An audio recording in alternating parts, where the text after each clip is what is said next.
On my 18th birthday, I discovered that my whole life was a lie. The parents I loved were not my real parents.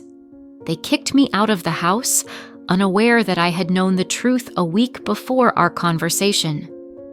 Before we begin the story, please share in the comments which city you are listening from. Enjoy listening. For the past month, I had eagerly awaited my 18th birthday, not only because it marked my formal transition into adulthood, but also because of my parents' promises.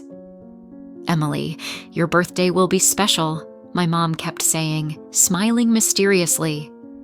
My dad nodded, patting me on the shoulder. 18 is a significant age. "We have an important conversation planned for you." I imagined various scenarios.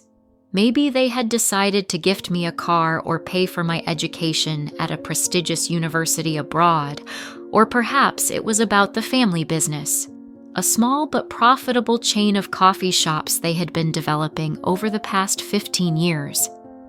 "It's time to bring you up to speed," my dad would say when I inquired about their work. But a week before my birthday, my life turned upside down. It happened quite by accident. I was looking for my passport to apply for a student visa and decided to check my dad's safe. He sometimes kept our documents there. My parents were at work, and I knew I had a couple of hours to spare. I had memorized the safe's code at 14, a simple combination of my dad's birthday and 3 zeros. Among folders with real estate documents and contracts, I found a thick brown envelope with my name on it. Inside was a birth certificate, not the one I had seen before, but a different one, with a surname that wasn't mine. The mother's name was Catherine Smith, father unknown. Next to it were adoption papers dated 3 months after my birth, and a thin folder with reports from the orphanage. It felt like I'd been punched in the gut. I was an adopted daughter. With shaking hands, I continued to sift through the papers. Among them was an old newspaper clipping with the headline, "Tragedy at the Research Center, Explosion Claims 4 Lives." In the photo was a young woman with eyes remarkably like mine. The caption read, "Among the deceased was promising biochemist Catherine Smith, 26. The publication date was 2 weeks before my official adoption. What truly turned my world upside down was a sealed envelope marked "Inheritance." Inside was a letter from a law firm addressed to my adoptive parents. It mentioned a trust fund established by my biological mother, which was to come under my control upon reaching 18. The amount took my breath away. $2 million invested in stocks and real estate, plus patents on several biotechnological developments. With the documents was a short note from my real mother. "Daughter, if you are reading this, it means I'm no longer here. I'm sorry I couldn't be with you. Know that you are my most precious treasure, and everything I have is yours. Please use this inheritance wisely. You have a special gift. Trust your intuition. Your loving Mom." I sat on the floor of my dad's office, unable to move, as fragments of memories flashed through my mind. Strange remarks from relatives about how I didn't resemble my parents at all. Mom's unexplained nervousness when I asked about family stories from my early childhood, the absence of baby photos before 3 months of age. It took me a few minutes to realize another detail. The date of my parents' first coffee shop's founding coincided with the date they received the letter about my inheritance. They used my mother's money to start their business. I carefully put all the documents back, taking photos of the most important pages on my phone. The whole week leading up to my birthday, I lived as if in a fog, watching my parents with new eyes, noticing the falseness in their smiles and words of love. Then came the day I turned 18. Over a celebratory breakfast, my parents were unusually warm. Mom made my favorite pancakes with strawberries, and Dad gave me a small box with a silver bracelet. "Emily, we need to talk," Dad began once breakfast was over. His voice was serious, but I noticed his eyes avoided meeting mine. "We've been thinking about when best to tell you," Mom continued, nervously fiddling with a napkin. "We decided that adulthood is the most appropriate moment." I stayed silent, waiting for what I already knew they would say. "You're adopted," Dad blurted out.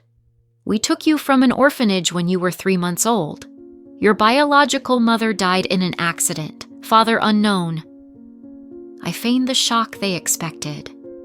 My heart pounded not from the revelation, but from the anticipation of something even worse. "We loved you as our own," Mom continued, unable to look me in the eye.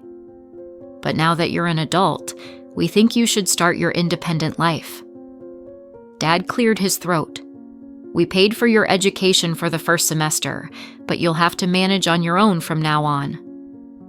"We're facing financial difficulties. The coffee shop barely made ends meet last year." I looked at them, struggling to recognize these people I had called parents for 18 years. "And where am I supposed to live?" I asked, trying to keep my voice sounding confused rather than angry. "We found you a small apartment, rent paid for 3 months ahead. That should be enough for you to get a job," Dad replied, handing me keys and an address. "You can pack your things today," Mom added, avoiding my gaze. "We're going away for the weekend, planning to rent out the house, so please clear your room by tonight." There wasn't a hint of regret in their voices, just cold calculation and relief that the unpleasant conversation was finally over. I realized they feared my coming of age, the moment when I could find out about my inheritance and demand the return of the money they had taken. "I guess this is my birthday present." I tried to make my voice sound broken. They nodded in unison, apparently pleased that I wasn't creating a scene. What a convenient daughter I had turned out to be, remaining composed even in the face of betrayal. "What about my inheritance?" I asked quietly, watching their reaction. They froze, a flash of panic crossing my dad's face, my mom turning pale. "What are you talking about?" Dad cautiously asked. "About the trust fund my biological mother set up, the $2 million that should come to me upon turning 18, the money you used to open your first coffee shop." The silence in the room was almost tangible. Mom covered her face with her hands. Dad clenched his fists until his knuckles whitened. "How did you find out?" he began, but I interrupted. "It doesn't matter. What matters is that you planned to get rid of me before I found out about my inheritance, to kick me out on my birthday so you could continue using my money." "You don't understand," Mom tried to interject. "We really did love you like our own." "Like your own?" I echoed, incredulous. "You loved me as you would your own daughter? Or was it just a convenient mask to hide your true intentions?" I could feel the anger rising inside me, unable to hold back any longer. "You used me and my inheritance to build your life, and now that I'm an adult, you just want to get rid of me." Mom finally lifted her tear-filled eyes. "Emily, we never wanted you to find out the truth like this. We really did love you, but we were afraid you couldn't handle this information. We thought we could protect you from it." "Protect?" I couldn't hold back a laugh that sounded like hysteria. "You didn't protect me. You deceived me. You built your life on lies, and now that I know the truth, you want me to just leave and not trouble you anymore." Dad, who had been silent all this time, finally spoke. "Emily, we did everything we could to give you a good life. We couldn't foresee you finding out about the inheritance. We just wanted you to be happy." Happy? I felt tears welling up. Happy knowing my life was built on a lie? Happy knowing I'm not your real daughter? You can't just decide I should be grateful for what you've done when you actually exploited me." Silence fell over the room. I realized they couldn't justify themselves, and at that moment, it became clear that I had to take my life into my own hands. "I don't want to be part of this lie anymore," I said, rising to my feet. "I will leave and take everything that belongs to me." I turned and walked out of the room, leaving them in complete bewilderment. I knew I needed to find my path, and although it would be difficult, I was ready to fight for my freedom and my inheritance. As I stepped out of the house, the air seemed fresh and full of possibilities. I headed towards my new apartment, which they had mentioned. It was a small apartment in the heart of Boston. I knew I needed a job as soon as possible, but first, I needed to calm down and process everything that had happened. That evening, sitting on the floor of my new apartment surrounded by boxes, I decided I couldn't just leave it all behind. I had to learn more about my biological mother and who she was. I took out my phone and started searching for information about Catherine Smith. My search led me to old news articles about the tragedy at the research center where she worked. I discovered she was an outstanding biochemist working on groundbreaking projects in medicine. I felt proud that she was my mother, but at the same time, I was overcome with a sense of loss. I decided I had to do something meaningful in her memory. I remembered the trust fund and the fact that I had access to the money she left. I began planning how I could use these funds to continue her work. Perhaps I could open a lab or even create a startup focused on developing new medical technologies. With each new fact about Catherine, I felt a fire ignite in my heart. I wasn't just an adopted daughter. I was part of something bigger. I was ready to take responsibility for my legacy and do something significant. In the following weeks, I got a job at a small coffee shop to earn some money and start a new life. I also began studying biochemistry and biotechnology at a local college to prepare for what I intended to do. I knew there were many challenges ahead, but now I had a purpose, and I was ready to pursue it. Over the next 5 years, my life transformed in ways I could have never anticipated. The legal battle with my adoptive parents over the misuse of my inheritance was a draining and emotional process.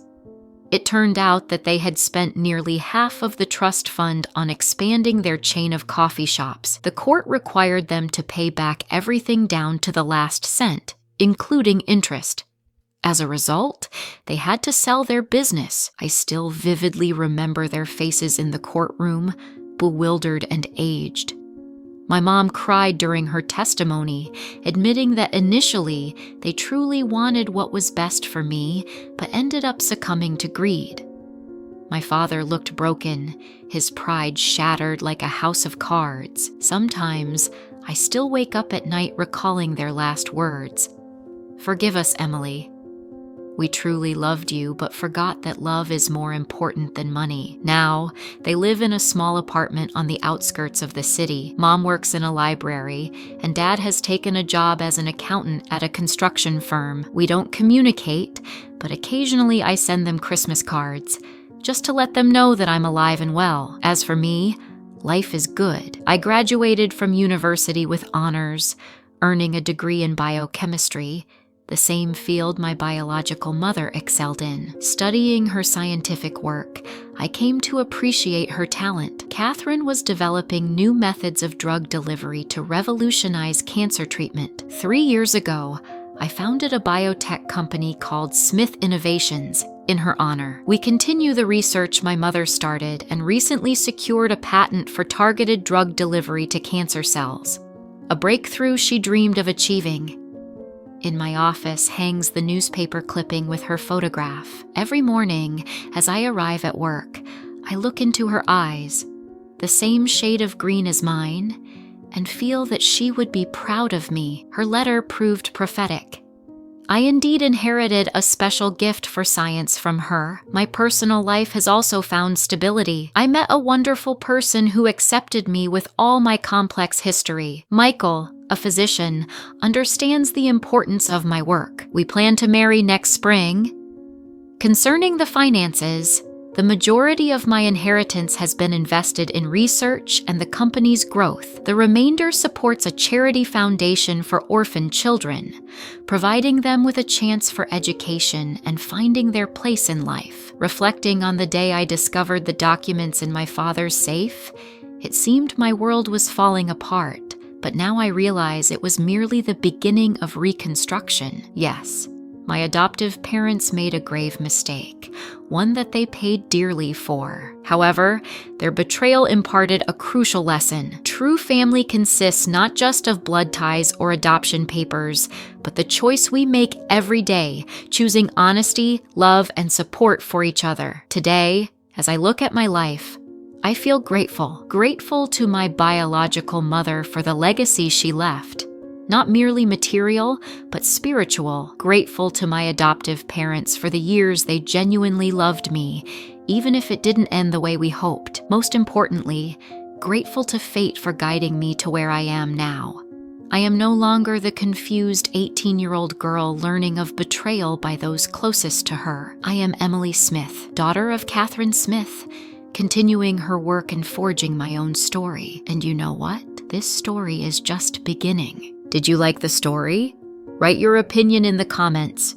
Don't forget to subscribe to the channel and turn on notifications so you don't miss the next interesting story. See you tomorrow.